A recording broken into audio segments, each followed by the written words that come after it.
Hello everyone and welcome to another middle game episode looking at the pawn structure with Coach B and masteryourchess.com. This is the second part of the video looking at the backward pawn, and if you haven't seen the first part, I encourage you to watch that part first.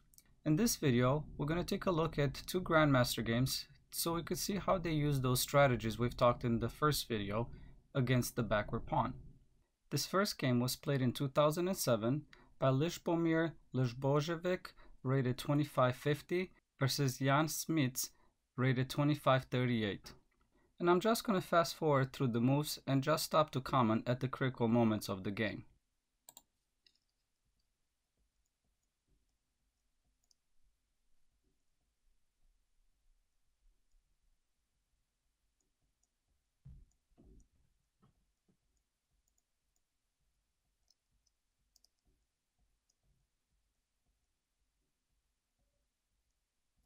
And this is the position that was reached after 20 moves. White's backward d4 pawn gains space, but due to the reduced material and absence of the knights and the light square bishop, which will soon come off the board, black enjoys more than enough room to maneuver. Since white has no target to attack, while black can pound on d4 with his rooks, queen, and dark square bishop, it's clear that black has the advantage. And the game continued with rook to d5, placing a piece in front of the backward pawn so it can't move forward. Coming back, the same plan could have been achieved a little bit safer after bishop takes e4 first, queen takes e4, and then rook to d5.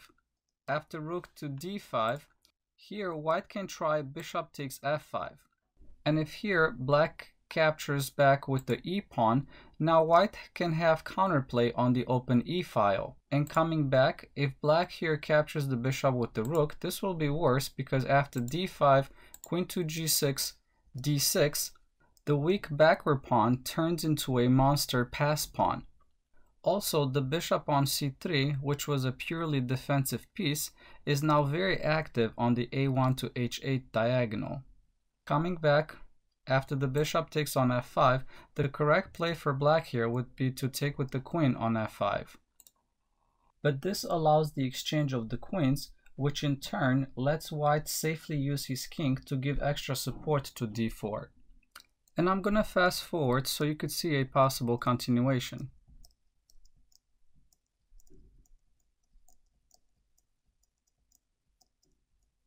Here, white is totally okay.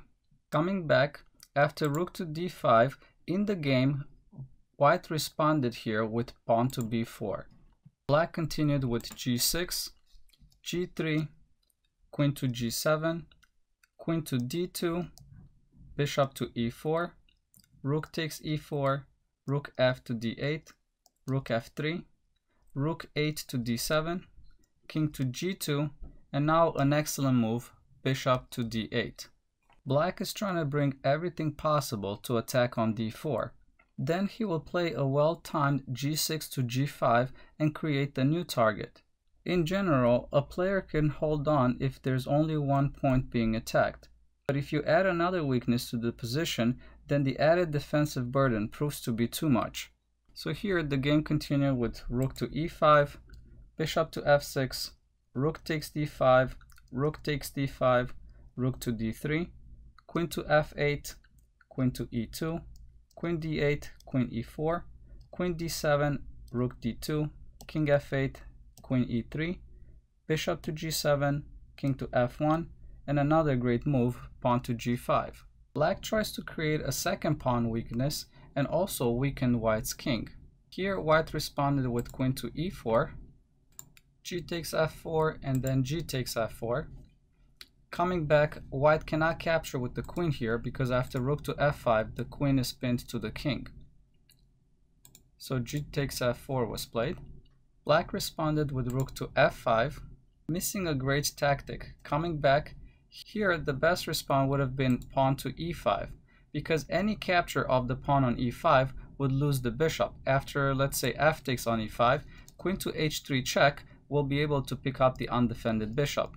And if white doesn't capture the pawn, black will simply capture on d4, having a passed pawn that's protected by all the pieces with also a winning advantage. But coming back, rook to f5 was played, king to e2, queen to d8, and here white's game is extremely difficult to defend. And since the game continued for another 60 moves, I'm just going to fast forward to the end of the game so you could see how black ended up winning this game.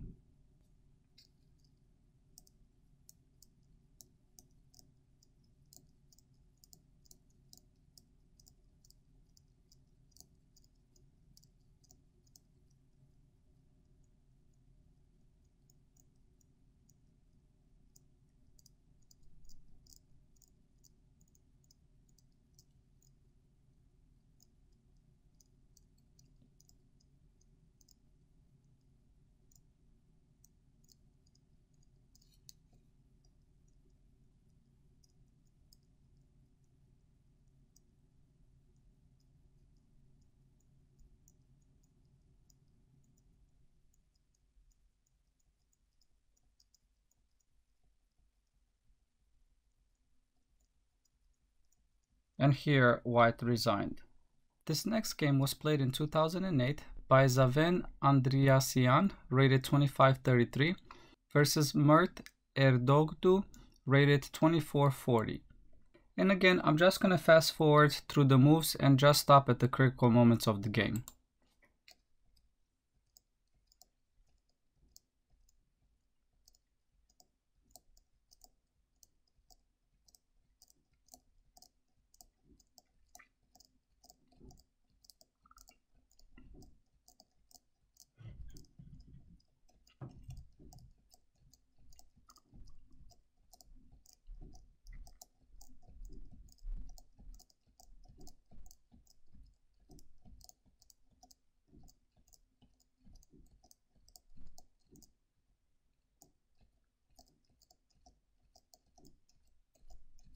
And this is the position that was reached after 40 moves.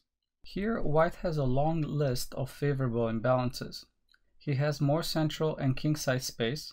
His knight is better than either enemy bishop. Black's f6 pawn is in need of constant defense. His backward d6 pawn is under tremendous pressure from white's doubled rooks. And lastly, he also has an extra pawn. Even though it's a double h pawn, black always must be careful to prevent h5 to h6 in a position where the rooks are exchanged. Even though white has all of those advantages, black still manages to hold things together. So here, white needs to create another weakness. As we mentioned before, when there's only one weakness in the game, that weakness can usually be defended. But if you create another weakness, it's going to be extremely difficult to defend both weaknesses, and in most cases, that will not be successful. This is also called the principle of two weaknesses. So if you want to use this example as an exercise, you can pause the video and think about how can white create another weakness here. Assuming that you pause the video and you have an answer, let's continue the position. So here, white plays an excellent move, pawn to a4. Suddenly, black's queen-side structure just turned into targets. Here the game continued with b takes a4, knight to b6, rook to e7, knight takes a4, d5, knight c5, d4, c3, rook to c8, c takes d4, e takes d4, knight takes b7, rook takes b7, rook takes d8, and then rook to b3. And you can see the advantages created by the move pawn to a4. Here, the bishop on e2 targets a6 and also prepares to move the bishop to c4 and then to d5, where it's going to be even more active. The game continued with bishop to f4.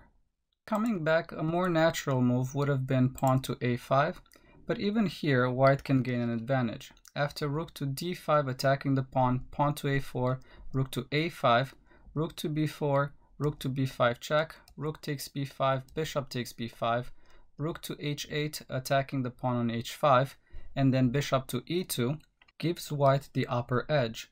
Threats like rook to d7 and rook to d4 are going to be very hard to handle by black.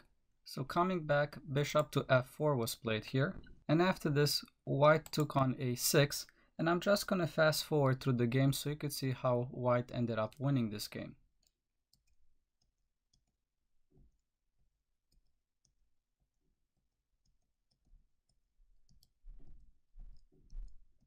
and here black resigned.